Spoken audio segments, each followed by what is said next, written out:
제가 전에도 한번 말씀드렸던 것 같은데요. 제가 어렸을 적에 좋아하던 찬양 중에 이 찬양이 하나가 있습니다. 아시는 분은 같이 부르셔도 좋을 것 같아요.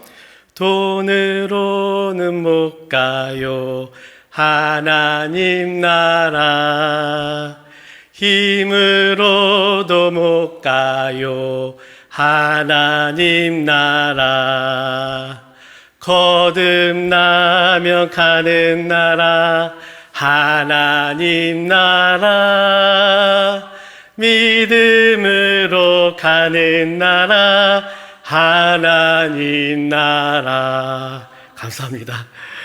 제가 이 찬양을요 유독 좋아했던 이유가 있습니다. 저는 목회자 자녀이기 때문에 어렸을 적부터 저희 집에 돈이 많지 않다는 것은 알고 있었습니다. 그렇다고 저 또한 제 얼굴이 잘생기지 않은 것도 알고 있었습니다. 그리고 제 힘 또한 지식 또한 그렇게 내세울 것이 아니라는 것을 너무나 잘 알고 있었습니다. 그런데 어렸을 적에 이 찬양을 부르다 보니까 위로가 되는 것입니다. 그렇게 어렸을 적부터 많이 들었던 하나님 나라가 어떠한 인간의 조건으로 들어가는 것이 아니라, 나에겐 없는 것들로 들어가는 것이 아니라 믿음이 있으면 들어가는 나라라는 것입니다. 교회에 나오는 많은 사람들이 하나님 나라, 천국에 가기를 소망합니다. 그래서 교회도 열심히 나오고 예배에도 어떻게든 빠지지 않으려고 합니다. 그런데 여러분, 하나님 나라는 열심으로 가는 곳이 아니라 예배의 출석수로 가는 곳이 아니라는 것입니다. 하나님의 나라는 어떠한 곳인가? 믿음으로 가는 나라, 그곳이 바로 하나님의 나라라는 것입니다. 그렇다면은 지금 우리에게는 이 하나님 나라에 들어갈 수 있는 믿음이 있으십니까? 이 시간에 하나님에 들어가는 믿음에 있는 이들의 모습을 두 가지로 한번 살펴볼 텐데요. 이 모습을 가지고 우리에게는 과연 그러한 믿음이 있는지 점검해 보는 시간이 되길 바랍니다. 첫 번째, 하나님 나라에 들어가는 믿음이 있는 이들의 모습은 좁은 문입니다. 본문 13절과 14절 말씀 함께 화면을 보며 읽도록 하겠습니다. 좁은 문으로 들어가라. 멸망으로 인도하는 문은 크고 그 길이 넓어 그리로 들어가는 자가 많고, 생명으로 인도하는 문은 좁고 길이 협착하여 찾는 자가 적음이라. 예수님께서 이 시간 우리에게 말씀하십니다. 좁은 문으로 들어가라. 넓고 편한 길이 있는데 그럼에도 불구하고 여러분, 어렵지만 우리에게 좋은 길을 선택하라는 것입니다. 많은 사람들은 어떻습니까? 당연하게 넓은 길과 넓은 문으로 들어갑니다. 누구나 그렇게 선택하고 그것을 선택한 사람들을 보며 이상하다 말하지 않습니다. 그런데 예수님께서는 이상한 말씀을 하십니다. 좁은 문으로 들어가라. 예수님께서 이렇게 말씀하신 데에는 분명한 이유가 있었습니다. 이 넓은 문과 좁은 문의 결과가 다르기 때문입니다. 좁은 문의 결과는 하나님의 나라이지만 넓은 문의 결과는 멸망이라는 것입니다. 우리는 이미 말씀을 많이 들어서 그리스도인이라면요, 이 좁은 문으로 들어가야 한다는 것을 다 알고는 있습니다. 그런데 이 좁은 문으로 가는 것이 잘 되지 않습니다. 어려운 길보다는 쉽고 편한 길, 남보다는 나 자신을 먼저 사랑하고 나 자신을 위해 먼저 생각하고 살아온 우리에게 이 좁은 문을 선택하며 가는 것이 그리 쉬운 일은 아니라는 것입니다. 이것은 예수님의 시대도 마찬가지였습니다. 하나님의 아들이신 그 예수님께서 직접 육신의 몸을 입고 이 세상에 오셨습니다. 예수님께서는 직접 많은 사람들에게 복음을 전하시고 하나님의 말씀을 가르쳐 주셨습니다. 그런데 이 예수님의 부르심에 응답하여 좁은 문으로 들어가 제자가 된 사람은 몇 명이죠? 12명입니다. 12명이 전부였습니다. 물론 예수님께서 딱 12명만 제자 삼으시려고 하신 것이라면 물론 이해할 수 있겠지만, 나중에 예수님께서는 이 부자 청년에게 나를 따르라고 말씀하셨기 때문에 제자들은 충분히 더 늘어날 수가 있었습니다. 하지만 예수님께서 말씀하신 좁은 길, 좁은 문으로 들어간 제자는 12명밖에 안 된다는 것입니다. 그만큼 이 넓은 길이 아닌 좁은 길을 선택하는 것은 쉽지 않다는 것입니다. 제가 초등학교 때 좋아했던 TV 프로그램이 하나 있습니다. TV 인생 극장. 웃으시는 분은 아시는 것 같아요. 어떤 프로그램이냐? 주인공의 한 명이 두 가지 선택을 하게 됩니다. 그리고 1번 선택을 했을 경우 어떤 일이 일어나게 되는지, 2번 선택을 했을 경우 어떠한 일이 일어나게 되는지 주인공이 그래 결심해서 하면서 이 두 가지 선택의 결과를 보여주는 프로그램이었습니다. 단순해 보이는 쉬워 보이는 그 선택 하나가 굉장히 다른 결과를 보여주는 프로그램이었습니다. 그리스도인인 우리는 어찌 본다면요, 매일 신앙의 기로의 선택의 길에 서 있습니다. 세상 사람들이 요구하는 이 넓은 문과 예수님께서 우리에게 요구하는 좁은 문입니다. 그 결과는 명확하다고 예수님께서 말씀하셨지만 그 결과가 실제로 우리 눈에 보이지 않기 때문에 당장 우리는 눈에 보이는, 좋아 보이는 넓은 문을 선택할 때가 많이 있다는 것입니다. 그러나 여러분, 오늘도 우리 주님께서는 분명하게 말씀하십니다. 넓은 문의 결과는 멸망이라는 것을 말입니다. 얼마 전 제가 휴가 때 부산을 갔습니다. 그곳에 이 감천문화마을이란 곳이 있는데 길이 너무나 예뻤습니다. 저만 경험한 것 같아서 같이 나누기에 좀 사진을 좀 준비했는데요. 길이 어떻습니까? 알록달록하고 너무 아름답지 않습니까? 이 길을 걷고 있는데 저 또한 마치 동화 속에 들어온 듯한 기분이 들었습니다. 사진 내려주셔도 돼요. 여러분, 세상에서 가장 아름다운 길이 있습니다. 그 길은 예수님께서 말씀하시고 걸어가신 좁은 길입니다.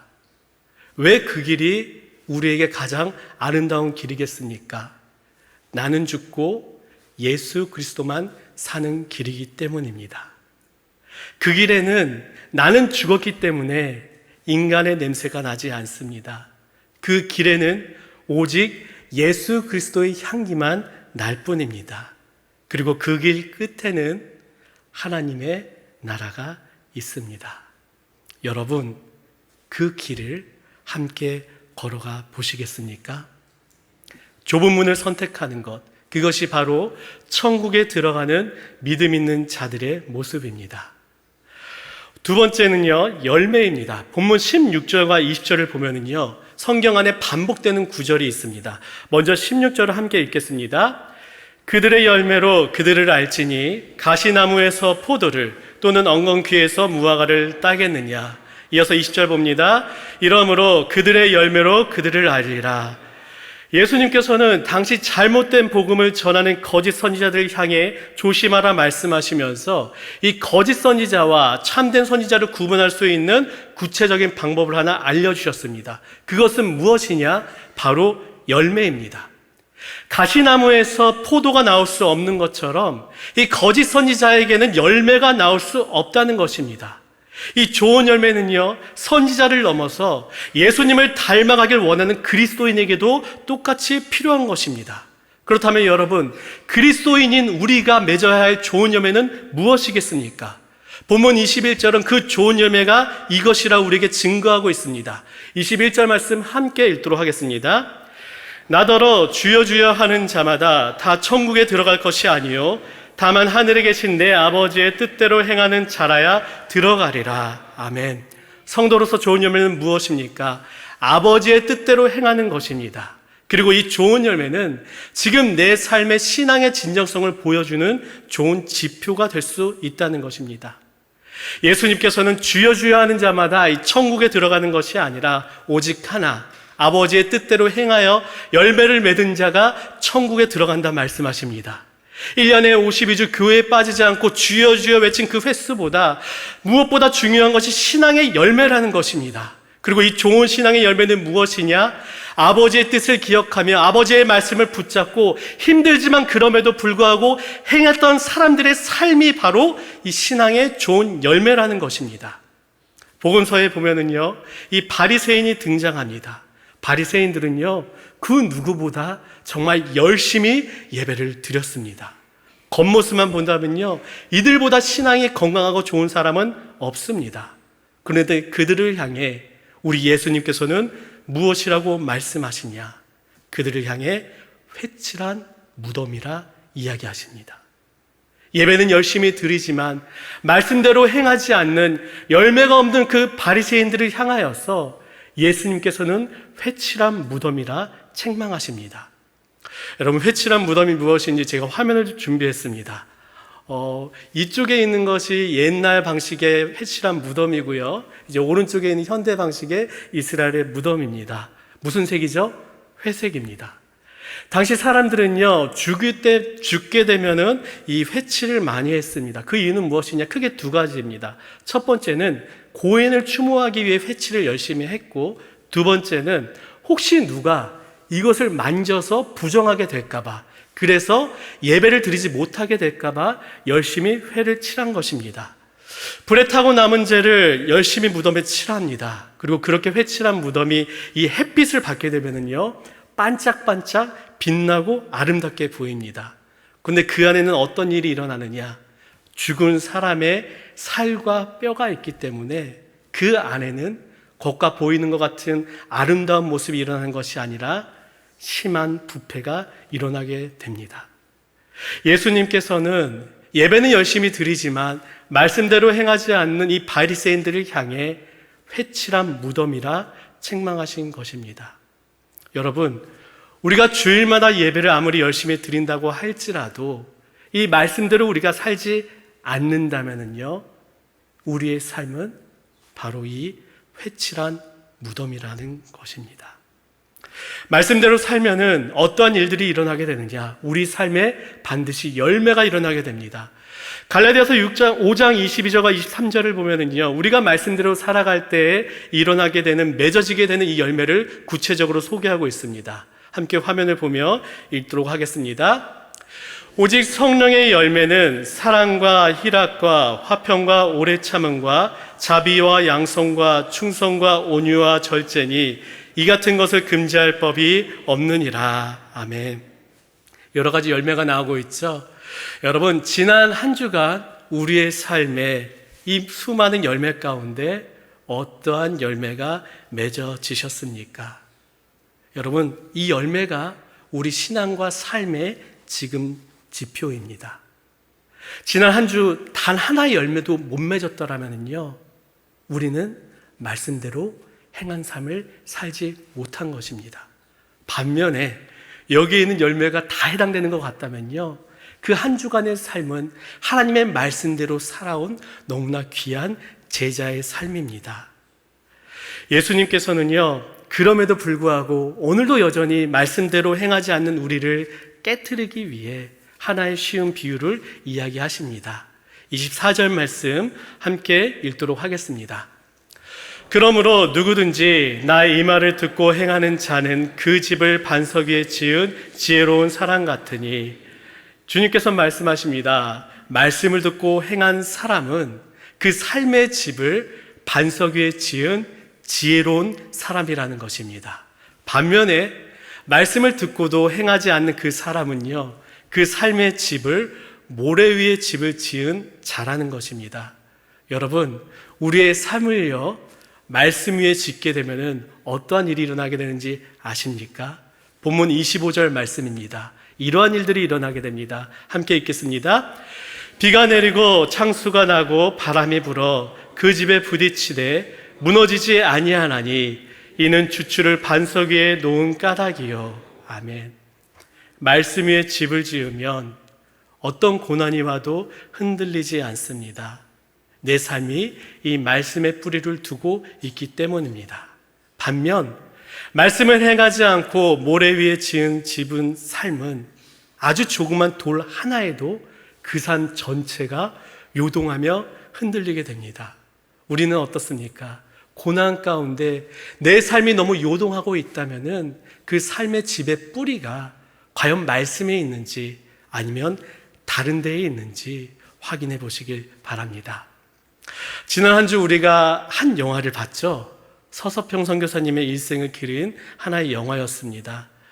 자신에게 주어진 삶의 수많은 시간들을 자신들을 위해 사용한 것이 아니라 너무나 열악한 환경에 있던 이 한국에 와서 어려운 사람들을 도와주었던 서서평 선교사님입니다.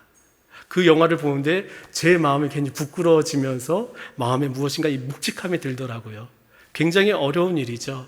더구나 몇십 년 만에 찾아뵌 어머니가 자신을 보면서 난 너 같은 딸을 둔 적이 없어 말하며 외면할 때에 그 선교사님의 마음의 고통은 얼마나 컸겠습니까? 하지만 이 선교사님은요, 흔들리지 않고 그 고난 가운데서도 묵묵히 한국의 이 선교의 현장을 지켰습니다. 무엇이 이 선교사님을 흔들리지 않게 버틸 수 있게 한 것일까요? 말씀대로 살아온 그 삶의 시간들입니다. 사랑의 원자탄이라고 불리는 우리 손양원 목사님 다 아시죠? 사랑하는 아들 동인과 동신이 공산군에게 총살을 당하게 됩니다. 그 고통이 얼마나 컸겠습니까? 그러나 손양원 목사님은 감정이나 인간의 복수심에 흔들리지 않았습니다. 도리어 원수를 사랑하라는 그 하나님의 말씀을 붙잡고 그 아들을 죽인 그 사람을 용서하고 심지어 양아들로 받아들여 그에게 복음을 전했습니다. 그뿐만이 아닙니다. 목사님은 당시 많은 사람들이 외면하던 한센병 환자들에게 끝까지 곁에 남아 돌보았습니다. 다른 사람은 이 병이 옮을까 다 도망가며 멀리했지만 이 손양원 목사님은 그들을 치료하며 직접 씻겨주기까지 하면서 그들과 함께했습니다. 이 목사님의 삶이 모래 위에 있었던 것이 아니라 말씀의 반석 위에 있었기 때문에 가능했던 일이 아닐까요? 여러분, 말씀대로 행하는 삶, 물론 처음에는요 어색합니다. 안 하다 보면은요 어색합니다. 그래서 우리에게 필요한 것이 훈련입니다. 의지적으로 결단해서 우리가 말씀을 기억하기 위해 이 주일 설교 시간에 노트를 사용해서 적어보기도 하고요. 좋은 성경 구절이 있다면은 내가 깨달음에게 준 그 성경 구절이 있다면은 눈에 잘 보이는 곳에 포스트잇로 적어서 붙여놓아도 여러분 좋습니다. 그리고 더 좋은 성경 구절이 있다면요 카톡 프로필에 적어놓아도 좋습니다. 그런 경험과 시간이 점점 쌓이게 되면은요 이 말씀대로 사는 것이 습관이 되고 이 습관이 되면은 내 삶에 결국에는 그 말씀이 기둥이 되는 것입니다. 여러분은 일어나자마자 가장 먼저 무엇을 하십니까? 대답하지 않으셔도 돼요. 어떤 분은요 일어나자마자 물을 드시는 분도 있습니다. 어떤 분은요 건강을 위해 스트레칭을 하시는 분들도 있습니다.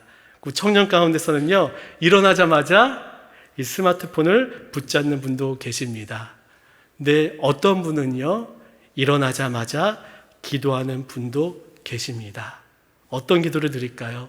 오늘 하루도 말씀을 따라 주님과 동행하게 하옵소서.